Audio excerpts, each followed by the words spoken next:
Okey, sekarang ni kita berada di live ya. Sudah berada di live. InsyaAllah kita akan start sikit lagi.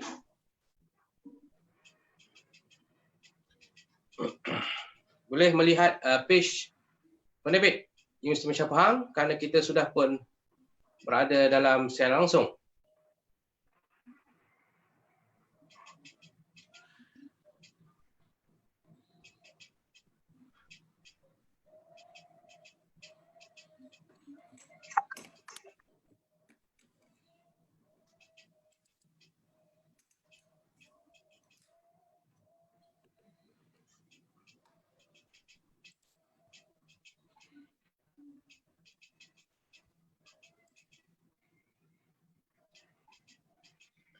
Okey, kita sebenarnya sudah pun berada di dalam talian. InsyaAllah kita akan mulakan program kita siri yang ke-10.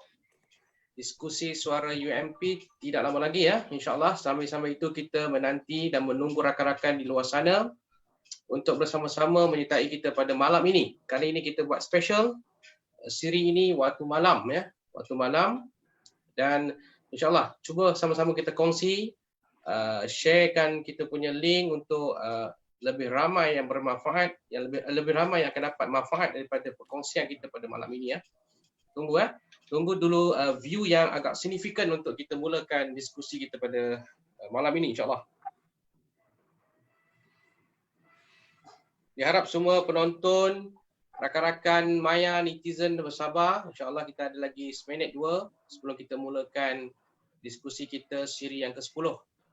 Dan kali ini kita adakan secara langsung ya. Sahabat kita pun sudah pun bersedia di depan komputer, insyaAllah.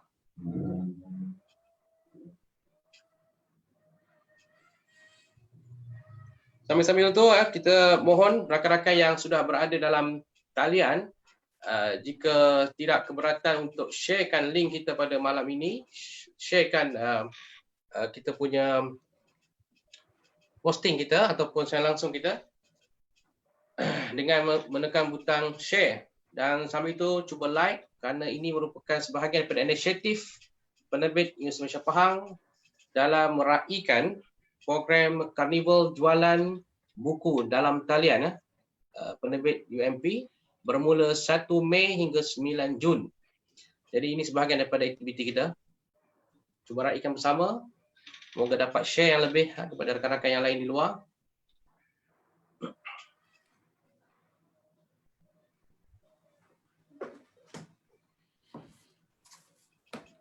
InsyaAllah kita akan mula sebentar lagi ya.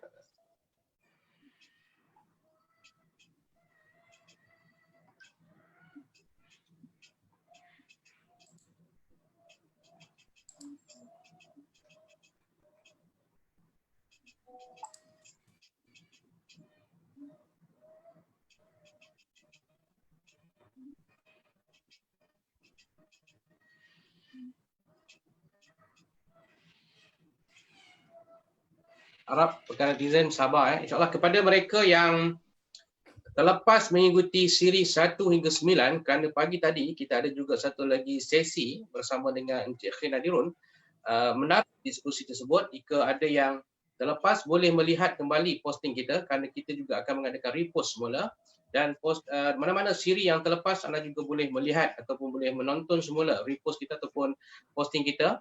Kerana banyak isu, tema dan juga berbagai-bagai topik yang menarik sebenarnya sepanjang bulan Ramadan kita lakukan ataupun kita adakan siri diskusi ini sebenarnya. So ini adalah kesinambungan daripada bulan Ramadan. InsyaAllah kita akan mulakan sedikit masa lagi sambil menunggu rakan-rakan.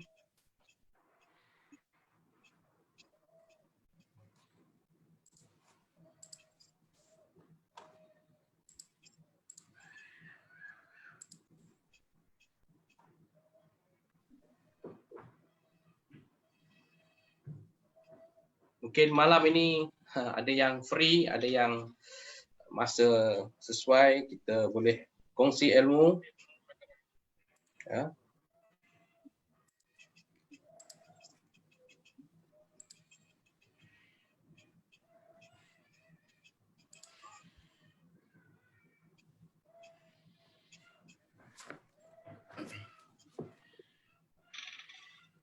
Okey, insya-Allah kita mula sekarang ya. Cik Wan boleh ya? Boleh insya-Allah. Okey, Assalamualaikum warahmatullahi wabarakatuh. Alhamdulillah. Alhamdulillah nahmaduhu wa nashkuruhu wa nasta'inuhu wa nastaghfiruh wa na'udzu billahi min syururi anfusina wa min sayyiati a'malina. Asyhadu an la ilaha illallah wa asyhadu anna Muhammadan abduhu wa rasuluh. Alhamdulillah, hari ini kita sudah pun seminggu kita berada dalam bulan Syawal. Semoga semua amal ibadah kita di bulan Ramadan diterima oleh Allah Subhanahu Wa Taala, dan ada juga yang sekarang ni sudah pun memulakan puasa 6 ya. Insya-Allah kita doakan segala amal ibadah kita pada tahun ini ataupun pada bulan ini akan lebih baik ataupun lebih sempurna ya jika kita dapat lakukan puasa 6 tersebut insya-Allah.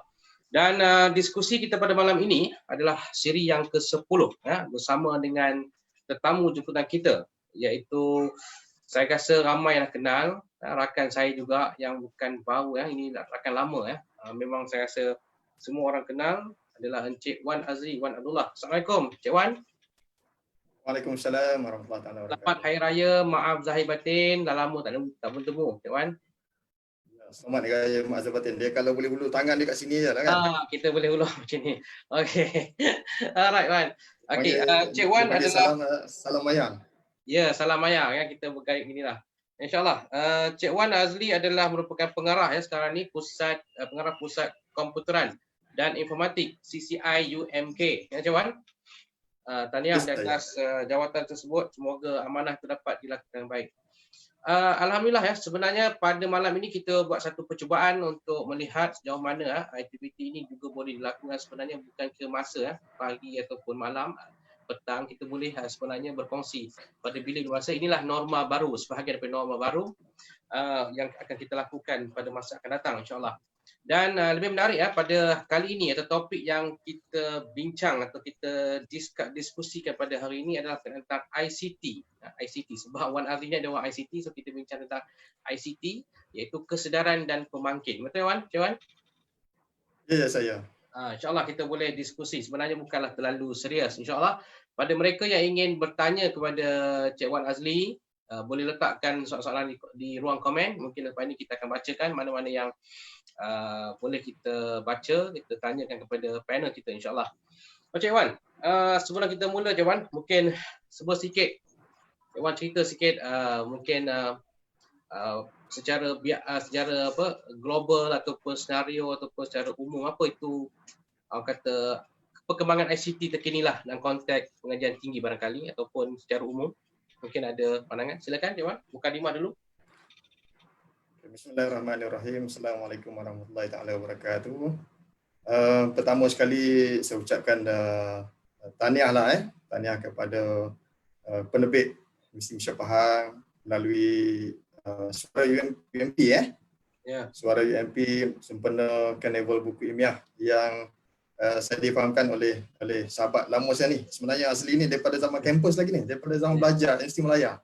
Sama-sama waktu petang kata tunggu untuk makan minum petang di asrama kan. Betul. Sehingga kita bertemu di Alam Maya ni. Ini saya difahamkan ini adalah siri yang ke-10. Kalau dalam bahasa komputernya Azli satu dan kosong itu adalah digit data dia panggil, satu dan kosong. Binary dia satu atau kosong dia akan ada unik lah. So pemilihan tarikh dan juga masa ni agak sesuai lah untuk kita berbincang sebagainya berkenaan dengan ICT So ada 3 perkara yang kita boleh lihat. Satu dari segi apa itu terminologi ICT itu sendiri lah.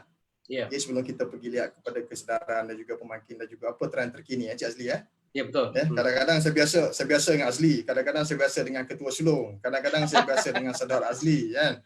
Hari ni ada yang kata jumpa kawan lama dekat Alam Maya, saya kata ini cerita pasal bateri 2A. 2A kita 2A kebetulan nama kita sama. Ada satu lagi A yang saya rasa mungkin kita misleading untuk mungkin kita reserve untuk session akan lain Itu Adli Azamin satu lagi. Abang Min lah, saya kata Abang Min seorang Okey, saya balik pada perbincangan kita lah. Kita macam kita kata tadi sebut santai tak payahlah. Saya tidak membicarakan dalam bahasa yang agak susah Kita biasakan dalam bahasa yang mudah. Satunya kita bincang dari soal terminologi ICT itu sendirilah. Okey, kalau kita lihat perkataan ICT itu datang daripada information, communications and technology lah. So kalau kita kata lihat I itu sendiri Azli I itu adalah information. Okey, dalam information tu sebelum adanya information tu kita ada data lah. Data macam saya sebut tadi ada kosong ataupun ada satu. Kemudian ada tingkat dia adalah informasi. Okey, satu tahap lagi dia pergi kepada pengetahuan. Satu tahap lagi dia pergi kepada wisdom, kebijaksanaan kita dalam menilai. Okay, saya ambil ringkas dalam soal perkataan I itu sendiri Cik Azli kita sekarang ni kita menggunakan macam-macam channel untuk social media. Kita ada WhatsApp, kita ada Twitter, kita ada Facebook, kita ada Instagram, kita ada macam-macam lagi lah Nak beritahu bahawa kita banyak saluran penyampaian. So banyak maklumat yang kita terima. Azli sendiri ada berapa grup dalam WhatsApp lah. Kita ambil satu contoh WhatsApp lah. Saya rasa mungkin lebih pada 10 ke? Ya, lebih 10. Ya. Kalau lihat kepada maklumat macam-macam maklumat kan? Betul. Hari ni kita dapat maklumat pasal kematian. Kita pun ramailah sebut innalillahi wa inna ilaihi rajiun. Esok kita dapat petang sikit kita dapat pasal berita kejayaan, congratulations, tahniah dan sebagainya kan. Malam hari sedikit kita dapat cerita pasal politik, pasal kemalangan, pasal arak sebagainya. Tetapi dalam informasi yang saya nak cerita kat sini adalah sejauh mana ledakan maklumat ini kita berjaya untuk memahami maklumat itu dan kita tapis adakah maklumat itu betul ataupun sebaliknya. Sekarang ni kita berdepan dengan maklumat betul sahih ataupun palsu. Seperti mana dalam Al-Quran sendiri pun sebutlah, tidak saya dalam Al-Hujurat ayat 6 bila datang pada kamu satu berita daripada mana-mana fasik sebagainya, hendaklah kamu selidik. Sebab apa? Sebab kita risau pengetahuan kita pun kurang dan kita menyampai pula benda yang tak betul, jadi kita mengupang pula benda yang tak betul lah. Oleh itu ledakan maklumat hari ini memang cepat. Jadi kita kena tapis. C yang kedua yang nak saya tekan adalah perkataan yang kedua C itu communication. Macam mana kita komunikasi. Kalau Azli masih ingat dululah zaman kita belajar Ali macam mana kita berkomunikasi secara fizikal. Masa tu tak ada alam maya lagi lah. Kalau ada alam maya pun agak terhad Ali Betul, terhad. Saya rasa masa kita belajar dulu, umur kita dalam 1920-an dulu Betul. Saya rasa kita pakai IRC, Internet Relay Chat. Kalau you masih ingat lah, belum ada Friendster, belum ada lagi lah. Saya rasa saya sanggup pergi ke cyber cafe untuk waktu malam nak cari channel-channel untuk nak borak dengan cari awet ke sebagainya, nak borak dengan kawan-kawan sebagainya kan. Channel kampung kan, banyak channel. Sekarang hari ni communication kita dah bukan setakat verbal dah melebihi segala-galanya. Orang lebih sesuai kalau rasa malu baik text saja. Betul. Berhadapan dengan satu senario sekarang kita berada dalam alam maya communication kita dah wide besar. Cuma tinggal lagi macam mana kita nak menyesuaikan dengan keadaan, dengan kefahaman kita, dengan kecerdasan kita ataupun dengan pengetahuan kita macam mana nak gunakan. Kalau sebelum hari ini saya sendiri pun tak pernah pakai channel Zoom, Webex dan sebagainya. Tapi pendedahan kepada komunikasi yang baru ini ataupun push factor daripada kesan pandemik COVID itu sendiri menyebabkan kita lebih untuk mencari solusi berbanding kepada permasalahan yang ada. Kalau kita tidak mencari kepada penyelesaian, betul. Kita agak terbataslah kepada maklumat yang kita sebut tadi, komunikasi yang ada sekarang. Wan, kita lihat macam perkembangan yang Cik Wan cerita tadilah. Sekarang ni kita lihat bila pandemik ini berlaku, dia mempercepatkan lagi proses transformasi sebenarnya. Kalau kita lihat IR 4.0 kita bincang dahulu, kita tahu semua kena online. Tapi sekarang ni apa yang berlaku adalah dalam bentuk yang terpaksa kita buat. Kan? Terpaksa. Setiap individu, hampir setiap individu mau tak mau dia kena ada kompetensi dalam bidang ICT. Ini yang kita nak berdiskusi, kesedaran tu. Kadang-kadang kita ni bukan kita tak mau ke depan, tapi kadang-kadang faktor-faktor mungkin umur sebagainya yang kadang-kadang melambatkan kita untuk mempelajari perkembangan dalam bidang ICT. Bagaimana sebenarnya keadaan sekarang lah, terutamanya era COVID ni, kompetensi yang perlu bagi individu khususnya bekerja dalam sektor awam yang memerlukan kefahaman sebenarnya dalam ICT basic ni, macam mana sebenarnya pada pandangan Cik Wan?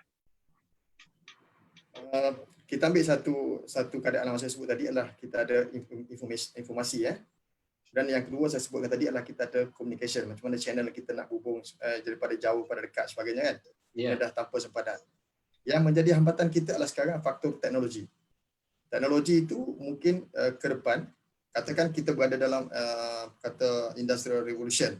Revolution yang keempat sekarang ini, daripada internetnya sendiri dah beralih kepada fasa yang baru, industrial revolution. Kita dibayangi adalah bahawa ICT segalanya mungkin akan mengambil alih bidang-bidang yang kita sebutkan tadi Betul. Tetapi pada masa sama juga adalah kita lihat dari segi kebaikan tanpa melihat dari segi keburukan teknologi itu sendiri. Encik Azli Ya, betul. Teknologi itu sendiri kadang-kadang ada membantu kita. Contoh Azli saya suka mengimbau sebab kita berdua daripada alam kampus yang sama Ya, betul. Kalau semasa masa dulu kita membuat tugasan yang diberikan oleh pensyarah kita pakai apa Azli? Kalau masih ingat. Azli masih ingat kita pakai kan? Ya, betul. Kan? Daripada disket tu macam mana kita nak hantar kepada orang tak boleh Kita berkomunikasi secara email dulu Ya, betul. Okay. Lepas tu zaman disket tak ada. Zaman floppy disk lah kita kata Kemudian kita berubah kepada zaman thumb drive lah kita kata, canggih sikit Ya. Sekarang ni suatu masa keadaan thumb drive semua dah tak pakai dah. Betul. Sebab kita dah ada macam-macam platform. Kita ada Google Drive. Apa kita kata teknologi komputer awan sebagainya kan. Ya. Jadi keadaan dah berubah. Tetapi dengan kalau kita kata pandemik ni kita bercakap pasal nombor baru. Ya. Okey. Kalau kita lihat bila sebenarnya kita target nombor baru berlaku. Adakah tahun depan, adakah 2 tahun akan datang, 3 tahun akan datang. Tetapi sebenarnya bila ada push factor daripada isu COVID sendiri menyebabkan kita mengubah. Kita mengubah daripada yang kita tidak mengetahui sepintas lalu teknologi perkembangan semasa, kita terpaksa mencari macam saya sebut tadi teknologi kepada yang baru kan. Contohnya adalah sudah berapa lama dekat komputer kita kita memang ada komputer kita dah lengkap dengan kamera sebagainya kan. Azli pakai bila kamera ni? Kiranya baru dalam 3 tahun ni lah, baru ni. Bila kita dah mula merasakan keperluan kan, nak ambil gambar, sebab baru lagi lawan. Tapi ada setengah orang, dia menggunakan kamera tu baru sekarang. Tapi bila isu sekarang ataupun sebelum itu, dia dihambat oleh perkara-perkara yang nombor dia tak berapa nak canggih kan, slow. Lepas tu faktor internet dia pun tak berapa nak bagus. Ini satu cabaran jugalah dalam kita sekarang itu harapan bila kita bercakap pasal bandwidth, internet speed sebagainya kan. Saya ambil satu contoh dalam konteks pendidikan, itu pembelajaran e-learning sekarang Kalau kita difahamkan bahawa pelajar kita memang tidak berada di kampus. So hingga hujung tahun even pendaftaran pun akan dibuat secara online dan semua konten-konten boleh diakses secara online jugalah untuk tujuan pengajaran pembelajaran. Jadi kesiapsiagaan antara pensyarah kita, antara pentadbir kita untuk berhadapan, begitu juga dengan staf teknikal khususnya staf saya harus berhadapan dengan senario ini. Contoh yang saya sebutkan tadi lah konteks untuk pembelajaran e-learning. Jadi bila mana ada berlakunya pandemik kita terpaksa berhadapan dengan satu keadaan untuk kita bukan takat bersedia, malah demand ICT itu lebih. Hari ini kita lihat bahawa sejauh mana kita nak test teknologi infrastruktur kita dan juga infra kita, how readiness we are, adakah berada dalam in place ataupun masih lagi. Tetapi apa yang kita hadapi sekarang adalah student kita nak akses kepada e-learning itu perlukan ada satu kita kata internet bandwidth. Okey. Sejauh mana pelajar-pelajar kita yang ada sekarang ni adalah boleh mengakses, boleh katakan 100% kepada konten. Possibility untuk akses tu kemungkinan ada satu keadaan mungkin ada masalah jugalah sebab tak semua area yang berada dekat luar kampus ini adalah internet dia bagus. Kalau berada dalam lingkungan kampus kita, mungkin dalam kapasiti saya boleh advise bagaimana sebagainya untuk menggunakan internet sebagainya kan. Tetapi bila dia berada dalam luar kampus, jadi secara tak langsung dia bergantung kepada service provider luar. Betul.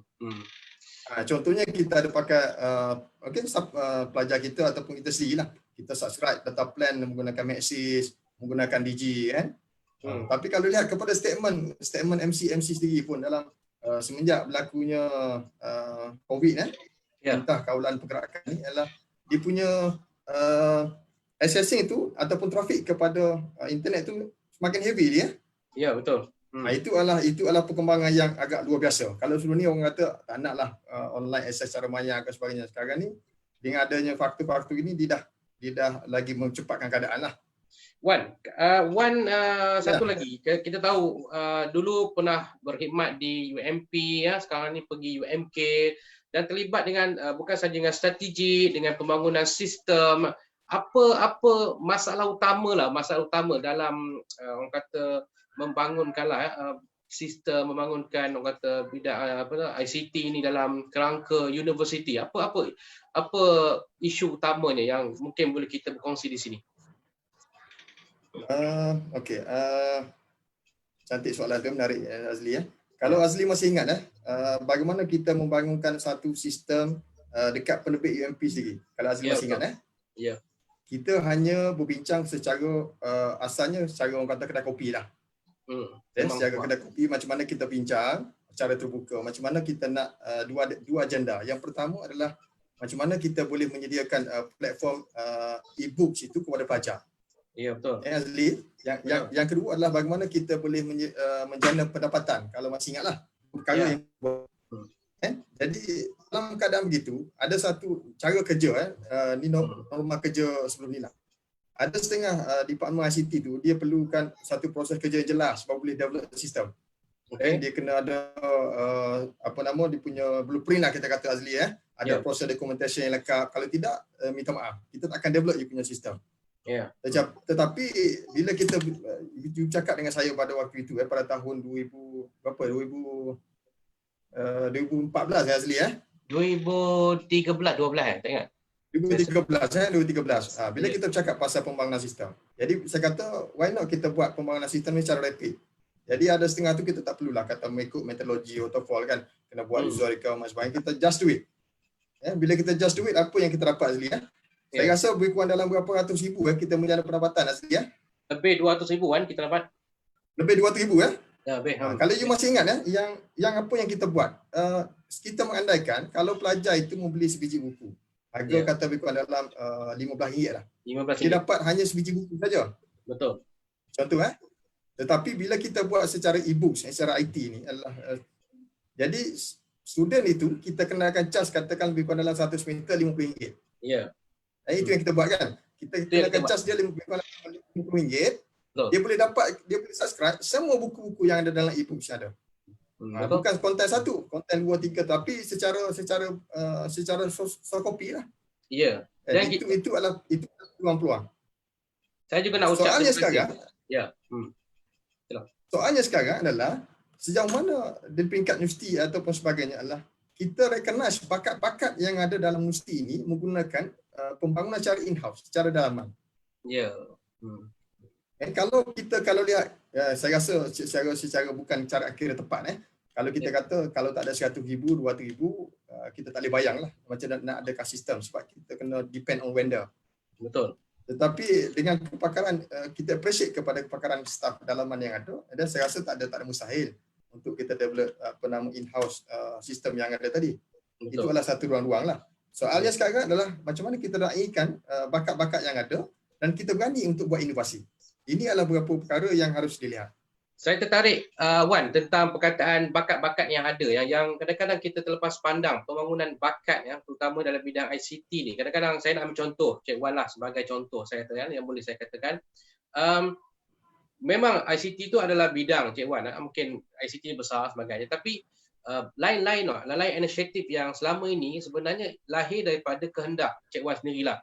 Design malah belajar buku pun Cik Wan datang jumpa saya macam mana anatomi buku, apa perlu buat. So kita belajar, sharing knowledge. Saya lihat pada hari ini jika boleh kita ulas sedikit bahawa tidak lagi ada perbezaan antara individu yang mana kalau dia bidang ICT dia kena tahu ICT saja. Kalau dia bidang penerbitan dia hanya tahu penerbitan saja. Kita mungkin dah dalam isu sekarang ni pandemik yang berlaku ni kita perlu cross knowledge sekarang ni. Masing-masing perlu bukan saja memahami tapi kena mempelajari, kena bersedia berkongsi mungkin daripada UMK berkongsi dengan UMP berkongsi dengan UMK. Kita dah bersifat global. Bukan begitu. Apa pandangan Tuan Azli? Okey, macam Azli sebut tadi lah, macam mana kita nak hargai bakat Ya. Yang pertama pada saya lah, saya bercerita atas kapasiti saya Pengalaman saya adalah untuk memimpin bakat adalah kita sendiri adalah mesti berbakat. Ya. Ya, kalau kita tidak berbakat dan kita tidak berada dalam bidang kepakaran yang ada, jadi kita nak coach dan guide ataupun kita nak facilitate orang tu, kita tak berapa nak kemas lah. Kita cakap kita hanya pandai bagi arahan tetapi kita tidak ada pengalaman pun untuk berbuat. Contoh yang Azli sebutkan tadi adalah, kalau saya masih ingat pada ni buku ditulis ceritanya pasal jumlah kalau masih ingat buku kita ya.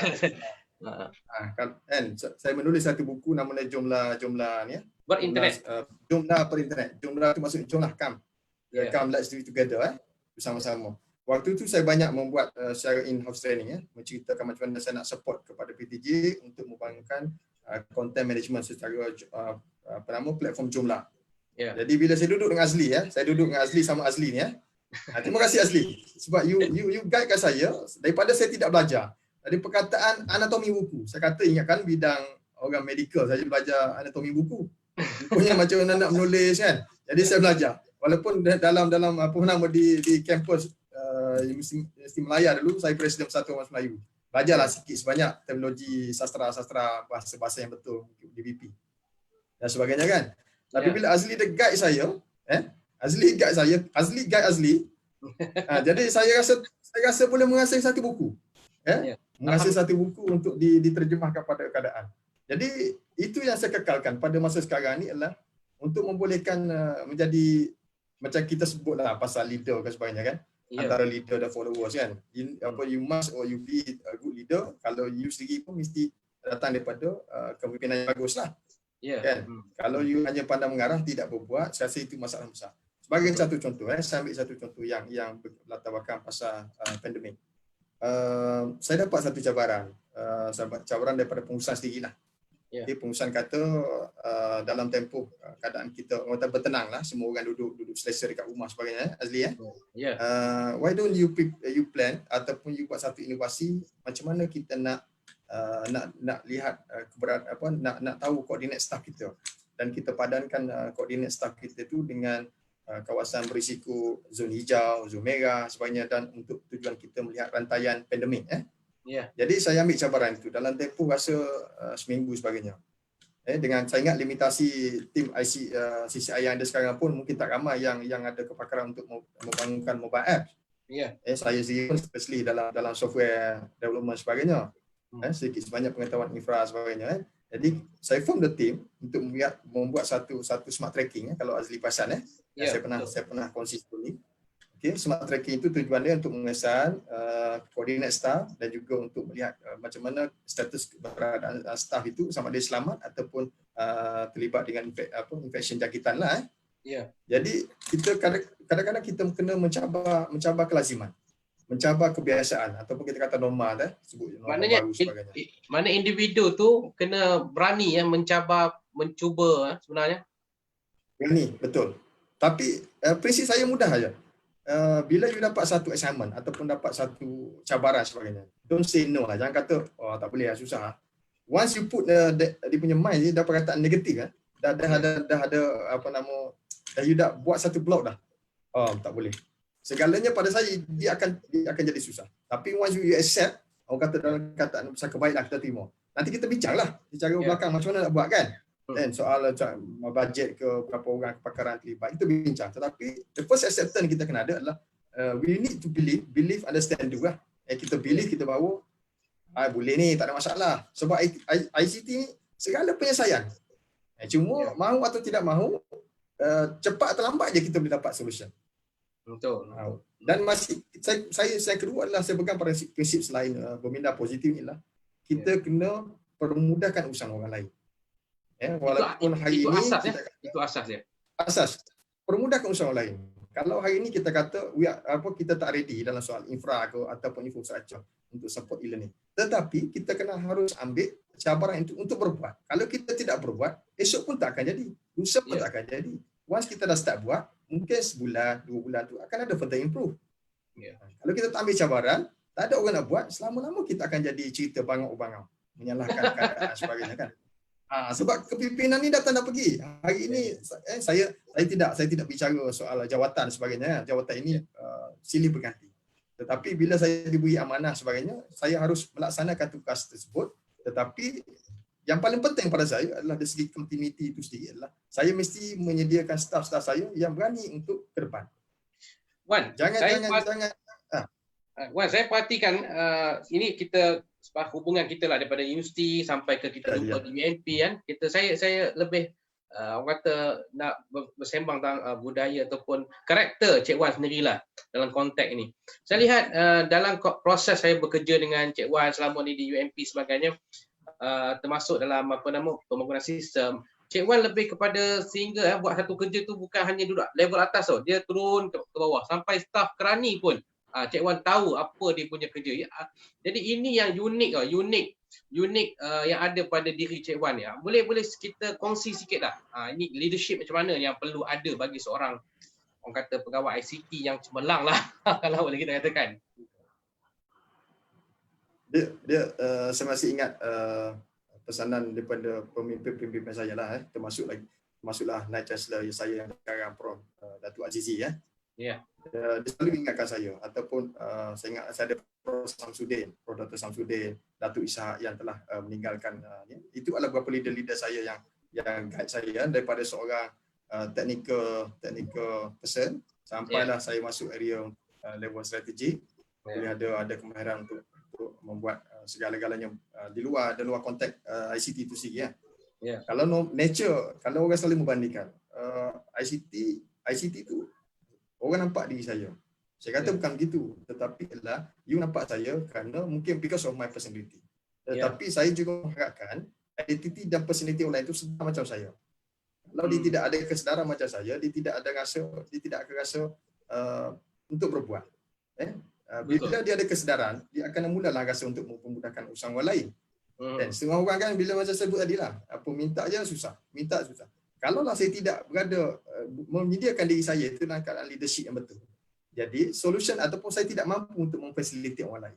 Saya pernah lagi dapat tamparan bila mana saya meninggalkan sebuah universiti saya dapat satu feedback sebagainya, ada yang mengatakan bahawa janganlah jadi macam Wan Azli sebab dia turun sampai level ke bawah. Kita ni bos, kita ada kena duduk atas supaya maklumat tu sampai daripada bottom up. Jadi saya kata tak apalah, betul lah pada pandangan dia, kita tak payah nak berujah lah. Tapi pada saya adalah sebab saya rasa saya bertanggungjawab untuk menyediakan infra dan juga infrastruktur tu. Jadi saya nak jawab dalam senet ke dalam mesyuarat pengurusan universiti. Kalau saya tidak lengkap dan saya tidak memahami dan juga nanti staff, macam mana saya nak buatkan dia punya perancangan bajet? Macam mana saya nak buat perancangan untuk peningkatan infrastruktur dan juga infrastruktur? Macam mana saya nak lihat bahawa coding staff saya ada bermasalah untuk buat sama-sama turun padang pukul 3 pagi, 2 pagi sebagainya kan. Itu adalah ruang-ruang yang harus kita sedar. That's why saya kata hari ini ICT yang ada sekarang ini adalah Azli sendiri Azli dah mempermudahkan urusan Azli. Betul. Kalaulah Azli tidak belajar menggunakan Zoom hari ini, saya tidak rasa kita berjumpa di alam maya. Kita mustahil bertemu maksudnya Azli memudahkan kerja Azli untuk dua-dua dapat manfaat bersama sebenarnya. You temukan, kita berdua temukan alam maya, tetapi di luar sana melihat cara lain. Kita dah buatkan dia punya secara sebaran ilmu. Sungguh pun kita rasa 40 minit ni kat santai, tetapi nak bincangkan mungkin tak habis masa. Banyak skop yang kita bincang kan, banyak dari segi perisian, dari segi perkakasan Kalau kita bincang pasal e-commerce pun ambil panjang. Even saya sendiri pun mengajar pasal infografik. Macam mana nak hasilkan design-design yang bermutu supaya menarik minat orang. Bukan setakat storytelling sebagainya kan. Wan, macam mana nak cerita. Wan, satu lagi kita lihat keperluan ataupun kita berpatah balik kepada konsep kompetensi tadi Saya perhatikanlah. Kalau seorang itu mungkin pegawai ICT pegawai teknologi maklumat, dia mungkin mahir sesuatu bidang sebagainya. Perlu atau tidak ini pandangan Cik Wan, perlu tidak dia cuba menyelami juga bidang-bidang lain, cuba memahami ataupun cuba menyelami dan cuba ambil tahu bidang lain supaya ufuk pemikiran dia, ufuk pandangan dia ataupun lebih luas. Adakah itu satu keperluan ataupun apa pandangan Cik Wan hanya pegang cerita komputer, hanya pegang komputer saja.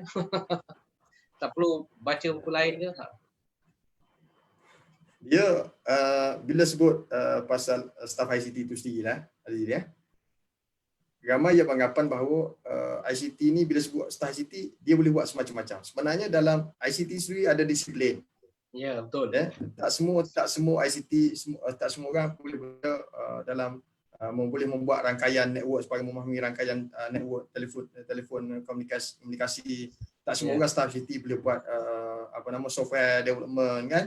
Ya, betul. Dia ada bidang-bidang dia. Tetapi saya tidak menolak kalau saya inilah saya syorkanlah kalau kita rasa nak pergi lebih jauh bukan setakat ilmu IT saja, tapi kita kena campur ilmu strategi, ilmu pengurusan. Kalau kita hanya batasan kita kepada teknikal saja. Ya. Ilmu strategi pengurusan. Mungkin kita hanya boleh berinteraksi secara belakang tabir. Kadang-kadang saya selalu katakan orang yang infrastructure lebih berada, orang infrastructure ni adalah orang bahagian pembangunan sistem Azli Ya, betul. Kalau bahagian infrastruktur ni dia duduk belakang tabir, dia buat bahagian rangkaian, dia buat network, server dan sebagainya lah. Orang tak nampak. Dia kerja belakang tabir. Kadang-kadang kerja belakang tabir ni lebih penting kerja-kerja di depan user. Betul. Tapi kita kena raikan dia. Apa yang saya buat adalah mula-mula saya mengambil alih kita buat majlis apresiasi. Okay. Untuk raikan saya punya bakat-bakat staff. Sebab dan saya put satu tagline, people care, we serve ICT. Kita bukan serve untuk orang lain, tetapi kita serve sesama-sama kita. Ini adalah satu benda yang saya cuba buat lah. Wan, saya tengok dalam, kalau saya perhatikanlah dalam organisasi universiti umpamanya institusi pengajian tinggi lah macam kita ni. Kadang-kadang warga ICT lah macam Cik Wan ni kadang-kadang tak ada lihat dia punya peranan. Sebab sebenarnya dia lah sebenarnya yang running the system, yang pastikan sistem jalan dengan baik. Kadang-kadang sumbangannya tak terlihat, sumbangannya tak dapat dilihat. Ada cara tak untuk kata penggiat ataupun yang terlibat dalam kerja ni untuk ialah sekurang-kurangnya dihargai, ditonjol, ada tak caranya ataupun platformnya? Pada saya lah Azli Kalau kita kata untuk cerita visibility lah kita kata dah.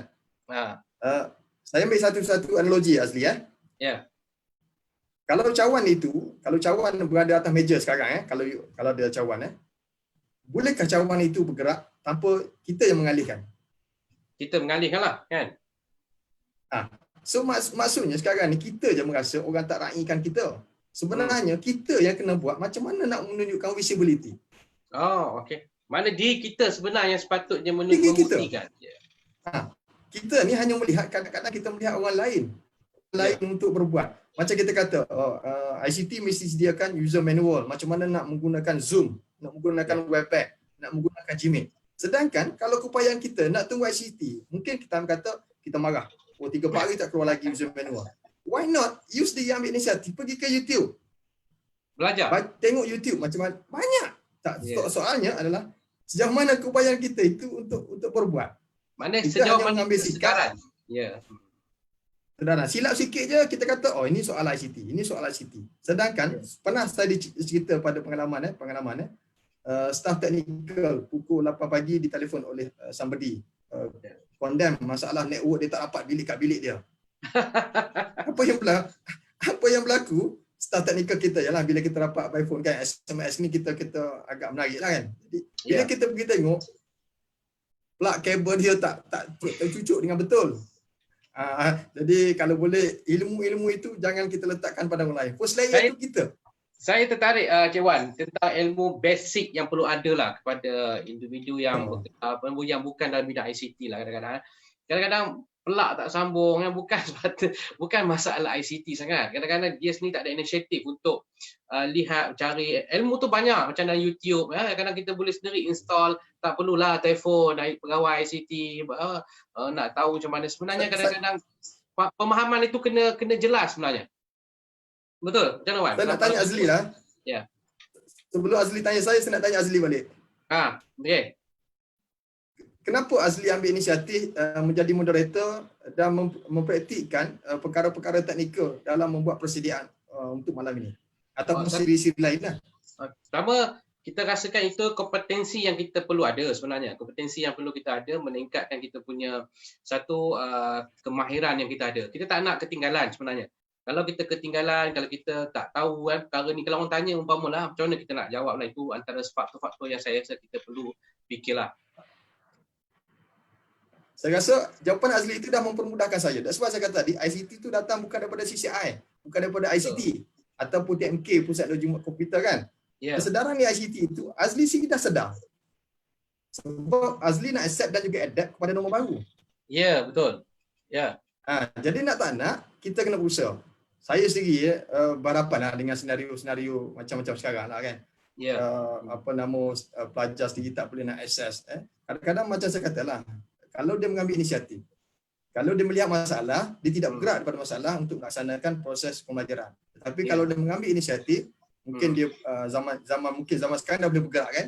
Dia pergilah kepada yang terampil, kepada yang mana ada talian-talian yang bagus sebagainya. So gunalah manfaat. Walaupun kita lihat bahawa constraint itu ada, tetapi kesedaran diri itu ada. Harus diambil lah. Kalau tidak dia akan lihat ICT ini selama-lama bermasalah.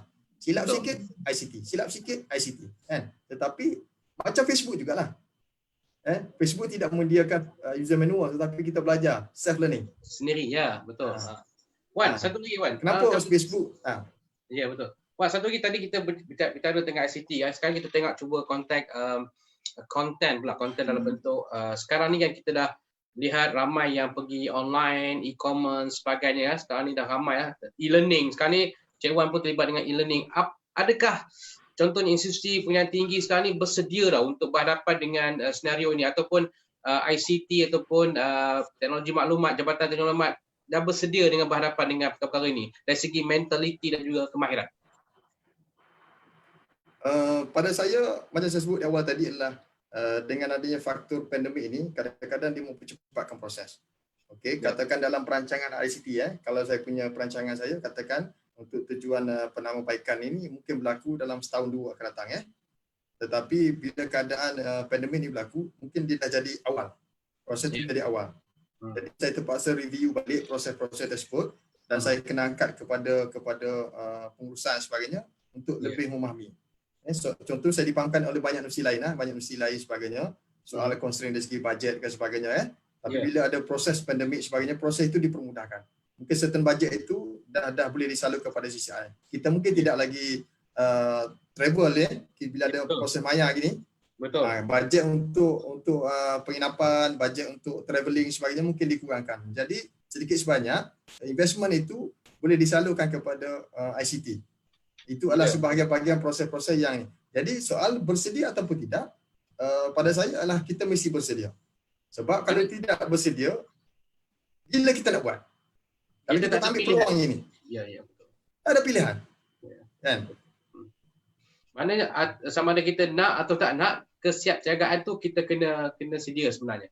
Sebab benda itu dah berlaku. Umpama ginilah Cik Wan, orang yang selama ni tak pandai berlari, tiba-tiba nampak hantu, nampak anjing, kena kejar, dia akan jadi larinya. Dia mesti boleh lari, betul tak? Jadi sama ada dia suka atau tidak, kan? Dia terpaksa buat apa yang berlaku dalam norma baru inilah. Okey Cik Wan, kita ada satu soalan ni Wan, daripada rakan yang di Facebook ditanya tentang adakah persiapan dari segi pembelajaran online ni pada pandangan Cik Wan, kita sudah pun bersedia ataupun dari segi fasilitinya sudah pun bersedia dari segi pembelajaran e-learning? Untuk pembelajaran e-learning kita secara jujurnya sekarang ni memang kita berhadapan dengan satu keadaan saya boleh konteks yang kita lihatlah, satu dari segi internet bandwidth berapa besar kita punya internet sebagainya kan, untuk membolehkan how speed dia punya kepada konten-konten tersebut kan. Itu ialah isu-isu yang kita berhadapan. Walaupun kita ada internet laju sekalipun, itu dalam konteks dalam kampus. Tapi isu sekarang bagaimana pelajar boleh akses sebab dia berada di luar kampus. Provider itu bukan lagi provider dalaman kampus, tapi provider luar macam kita ada Telco Digi, Maxis sebagainya. Macam ni boleh bagi komitmen kepada coverage yang lain lah. Yang kedua dari segi infrastruktur yang kita ada sekarang ni adalah kita berhadapan dengan storage kita. Storage kita dia bukan lagi storage yang berkaitan langsung dengan konten yang perlu dimasukkan oleh bahan-bahan e-pembelajaran. Kalau kita sediakan space yang besar, tekan 50 tera sebagainya. Semakin besar highway, semakin banyak konten masuk. Tetapi dalam soal alternatif yang kita cuba buat adalah kita cuba educatekan kita punya end user kita, especially on kita punya akademik sebagainya, pensyarah ataupun student. Ada sebahagian tu konten-konten tersebut kita kena route ataupun kita kena channel kepada alternatif lain. Mungkin kita ada YouTube, kita ada Dropbox, kita ada Google Drive yang bersifat secara cloud. Sebahagian konten tersebut kita boleh kurangkan beban kepada ICT itu sendiri. Ya, betul. Cuma soal kebersediaan dalam untuk keseluruhan online dan sebagainya, saya rasa di peringkat nasional kementerian sendiri sudah memikirkan bagaimana framework yang baiklah, yang bagus untuk dibuat digital learning untuk keseluruhan. Tetapi ada soal pelaksanaan itu adalah masa dia yang kena buat. Cik Wan, kita ada satu soalan daripada Puan Norish Hassan, rakan kita juga di Alamaya. Soalannya agak menarik saya bacakan sini. Selain daripada awareness tentang basic ICT macam yang tadi sambung plug kita nak cas sebagainya, apa lagi kefahaman kegunaan tool peralatan penting contohnya guide manual, sebab bagi orang yang bukan ICT kita kena ada tahulah basic-basic yang selain daripada apa yang disebut tadilah. Apa lagi tool ataupun apa lagi benda yang perlu basic tahu orang yang bukan dalam bidang ICT ni? Okey, terima kasih kepada Norish, ni kawan kita juga yang aktif dalam sosial media bila saya sebut ICT tadi luas Azli luas. Tapi saya cuba fahamkan soalan itu dalam konteks bisnes dia. Sebab dia ada seseorang ni ada niche. Kalau Azli dalam perbitan, betul untuk perbitan. Kalau untuk software ni, tapi dalam konteks bisnes lah kita kata kita ambil satu elemen untuk membuat marketing, untuk membuat bahan promosi. Okey, katakan kita nak buat bahan promosi, kita nak keluarkan satu produk Jadi tool yang kita pilih sekarang ni adalah kita mungkin ada constraint kita nak buat design. Betul. Jadi kita terpaksa hire freelancer atau designer luar untuk mencapaikan matlamat kita untuk menghasilkan satu design bulat ke brochure yang baguslah. Betul. Tetapi apa yang sebenarnya yang boleh kita buat pada diri kita tool tu banyak. Kita ada Canva, kita ada infograma sebagainya untuk kita buat. Dekat Android sendiri ada banyak tool yang kita perlu buat. Betul. Dia just kita pilih gambar, kita masuk konten dan sebagainya, pilih background, kita boleh publish secara maya. Itu adalah kemudahan yang tidak dieksplor. Saya perhatikan Wan, sebenarnya banyak elemen yang dah disediakan baik dalam bentuk aplikasi, app sebenarnya. Sama ada kita mau belajar tak nak belajar je sebenarnya kan. Sekarang ni kalau kita lihat setiap orang yang contoh terlibat dalam bisnes, dia perlu belajar editing video, perlu belajar bagaimana nak buat konten, dia perlu belajar nak buat poster, simple poster. Saya rasa itu basic lah. Basic. Dan bagi kita warga universiti pun saya rasa setiap staff pun sudah mahir. Sama ada nak buat video, editing video, nak buat apa gimmick. Dulu ingat tak kalau masa zaman kita di UMP dulu, kita nak gimmick pun kita kena hire orang lain, bayar beribu-ribu. Sekarang ni saya fikir dah banyak template, dah banyak elemen-elemen itu yang sebenarnya patut dikuasai. Apa pandangan Encik Wan? Basic benda tu. Macam Azli sebut tadi sekarang ni ICT tidak boleh spesifikkan yang mana yang sesuai. Contoh kita kata antivirus. Okey. Azli sendiri pakai antivirus apa? Ini dekat komputer pakai antivirus apa?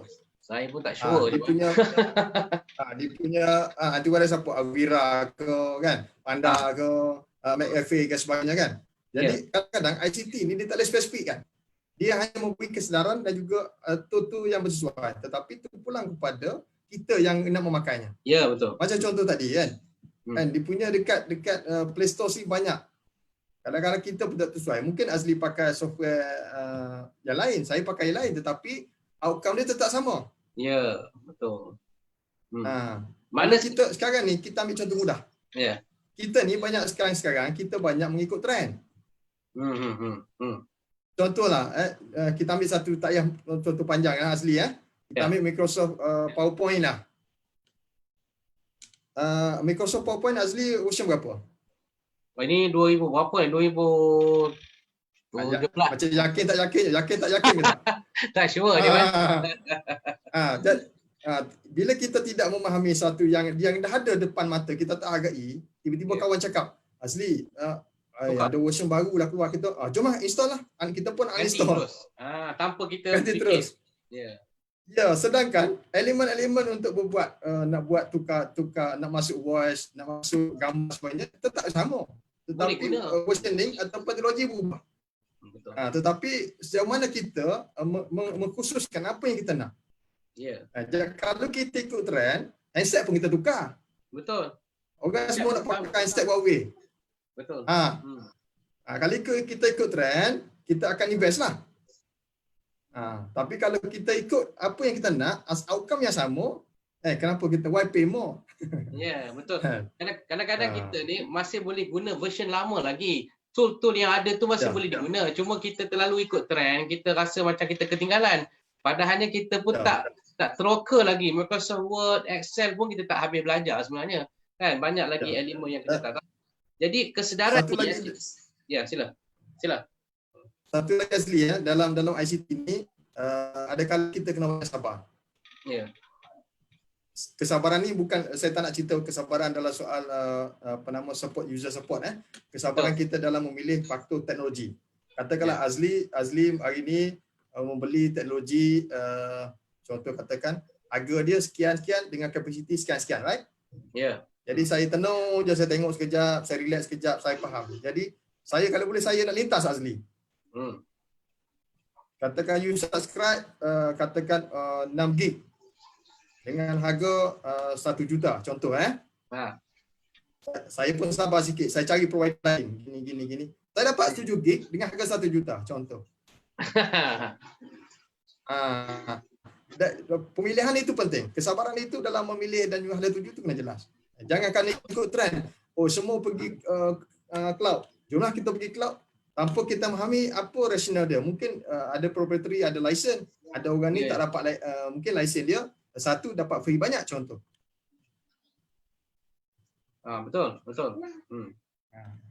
Jadi Wan, kita pun dah ke nak penghujung Wan. Kita nak tanya soalan bonus Wan.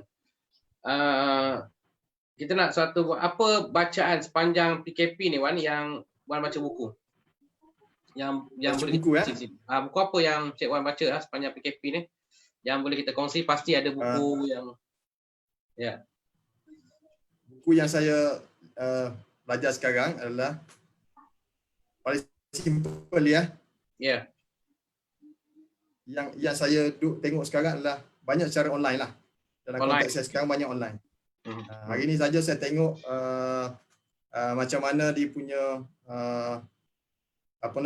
SpaceX SpaceX dia hantar ke planet tadi. Lepas tu macam mana kita lihat leverage on ICT sendiri, dia menjadi satu speed up kepada fasiliti ICT sekarang lah. Saya banyak dalam bacaan internet lah. Okey, apa nak maksudnya? Ada orang bagi air Wan. Sorry Wan. Ada orang, silakan. Ada orang bagi air pula. Terima kasih lah. Okey. Sila Wan. Apa lagi Wan buku yang Wan baca? Buku yang saya lihat sekarang adalah dari segi lebih kepada literasi semula. Saya belajar semula macam mana contohnya nak tengok speed test lah. Nak tengok speed test soal ICT sekarang. Saya banyak baca buku literasi semula. Literasi yang menceritakan untuk buat speed test, apa yang kita kena buat. Dalam speed test dia ada 3. Satu, dia akan tengok ping. Dia akan tengok yang download bandwidth, lepas tu kita ada upload. Macam mana nak kira rate yang kita ada, macam mana kita nak kadar langsung dengan yang kita subscribe dengan service provider. Buku-buku yang bersifat secara ICT lah. Yang selebihnya itu adalah saya educatekan secara yang saya baca dan saya kongsi secara Facebook sebagainya lah. Jadi amalan saya adalah sebelum saya tidur, saya akan letakkan satu benda yang ada benda tu bentuk motivasi ataupun berbentuk bersifat kesedaran ICT ke, saya akan post dekat sama ada di IG ataupun dekat Facebook saya sendiri lah. Kita perhati Wan banyak juga Wan ambil kata-kata daripada saya punya posting, Wan jadikan bentuk infografik, design cantik. Memang saya nampak itu inisiatif yang saya rasa kita perlu pupuk dalam kalangan staf-staf kita supaya sentiasa berfikir di luar kotak, mendapatkan idea-idea baru. Saya rasa itu inisiatif yang baik, Wan. Ya. Sebab itulah dalam IT sebagai hujah terakhir ya, dalam IT kita ada network society.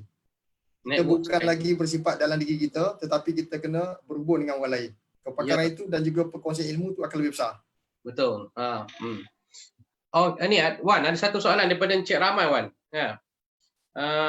Adakah pandemik COVID-19 ini akan mengubah secara besar cara kita mengurus pada kini dan akan datang? Ini Encik Rahman bertanya, ada tak pandemik ini menyebabkan kita? Encik Rahman, macam mana? Apa pandangan Encik Wan? Dia bertanya. Mana selepas ini semua online je ke tu macam mana, Wan? Masa depan macam mana, Wan? Semua ICT je ke macam mana? Tak ada lah pegawai penerbit, pegawai apa tak ada lah, semua online je. Macam mana, Wan? Jawapan tu sebenarnya ada pada Encik Rahman selaku pembuat keputusan. Masalah pentadbiran sebenarnya ada. Tapi dia saja nak dapat input kan. Yeah. Pada saya kita boleh meramal adakah dia normal baru ataupun back to normal. Kalaulah kita kata pada Encik Rahman sendiri mungkin boleh bertanya pada diri, adakah dalam konteks pentadbiran Universiti Malaysia Pahang nak mengekalkan mesyuarat secara fizikal atau mesyuarat maya? Itu contoh kan. Lepas ni, adakah kita nak galak staf kita pergi ke library ataupun nak lebihkan subscribe secara online? Maknanya bergantung pada kita sebenarnya, sama ada kita nak berubah kekal lama ataupun kita nak kembali pada zaman dahulu ya. Ya, ada satu lagi yang saya sebut adalah back to normal ataupun normal baru, normal baru ataupun kembali kepada normal sedia kala. Yang jangan jadi abnormal sudah. Normal baru dan kekal selama-lamanya. Betul. Jangan jadi abnormal sudah. Maksudnya kalau normal baru kekal selama, bukan back to normal balik ya. Dan contoh sekarang yang kita dekat yang mungkin kita ada sekarang, kita contoh sebelum ni adalah kita pakai thumbprint Ya. Bila ada pandemik, kita dah tak pakai cara thumbprint. Kita letak trust kepada sistem online check-in dan juga sama macam UMP lah. Ya. Pada saya ialah satu perubahan yang kita akan kekalkan selamanya. Bidang mana yang kita nak kekal, saya rasa Cik Rahman kena justify lah sebab dia suppose laku pembuat keputusan. Kalau suasana maya yang begini kita boleh buat, mungkin yang bagus kita kekalkan. Yang tak bagus tu kita kena lihatlah. Ya. Saya jawab secara ringkas begitu Betul. Okey Cik Wan, kita sudah pun berada di penghujung program. Saya mengucapkan setinggi-tinggi terima kasih atas perkongsian pengalaman dan juga pandangan. Cik Wan, saya berharap warga, khususnya warga Maiha, rakan-rakan kita di luar sana dapat mengambil sedikit manfaat idea-idea tadi. Bagaimana kita berhadapan dalam dunia yang sedang berhadapan dengan COVID, terutamanya ICT. Kita tahu bukan mudah, kerja mereka bukan semudah ABC. Kita juga sebagai individu yang bukan dalam bidang ICT perlu juga bersama-sama meningkatkan kesedaran kita terhadap bidang ICT ni, saya rasa. Jadi kalau kita bersama-sama seperti yang Cik Wan cerita tadi, saya belajar pada Azli belajar saya, kita belajar penerbitan, kita belajar ICT, insya-Allah kita akan lebih berjaya menyempurnakan kerja-kerja kita sebenarnya, memudahkan urusan kita sebenarnya. Cik Wan, sekali lagi saya ucapkan terima kasih Cik Wan kerana sudi menjadi tetamu istimewa kita malam ini siri ke-10 ini, insya-Allah. Kalau ada apa-apa lagi mungkin kita bertemu di lain rancangan. Semoga perkara ini dapat memberi manfaat kepada kita semua dan saya mengucapkan sekali lagi minta maaf salah silap kalau ada sepanjang kita berkenal, maaf zahir batin. Dan segala kekurangan itu insya-Allah kita akan perbaiki dari semasa ke semasa. Salam pun tak boleh. So saya setakat itu dulu. Saya sudahi dengan wabillahi taufik wa hidayah. Wassalamualaikum warahmatullahi wabarakatuh. Semoga semua dapat manfaat daripada rancangan kita pada malam ini. Sekian, terima kasih. Terima kasih Cik Wan. Okey, insya-Allah. Assalamualaikum warahmatullahi wabarakatuh. Waalaikumsalam.